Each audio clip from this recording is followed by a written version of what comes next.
নতুন এক দল বের হয়েছে, আহলে কোরআন। আহলে কোরআন দাবি করলেও মুসলমান থাকবে না, অমুসলিম হয়ে যাবে, এলাকায় যেন ঢুকতে না পারে। প্রত্যেক ফরজ নামাজের পর দলবদ্ধ দোয়া বিদআত, হাত তুলে দোয়া করা ব্যক্তিগত ব্যাপার। নারী পুরুষের নামাজে পার্থক্য আছে কি? কোন পার্থক্য নাই, সরিষা সম পরিমাণ। এতটুক যে নারী ইমাম লাইনে দাঁড়াবে আর পুরুষ ইমাম সামনে যাবে। নারী ইমামের যদি ভুল হয় তাহলে হাতের উপরে এভাবে আঘাত মেরে ভুল সংশোধন করবে, আর পুরুষ ইমামের ভুল হলে সুবহানাল্লাহ বলবে।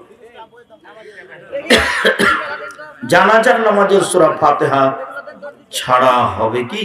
জি না, হবে না। জানাজার নামাজে সূরা ফাতিহা লাগবে। হানাফি, শাফিঈ, মালিকি, হাম্বলি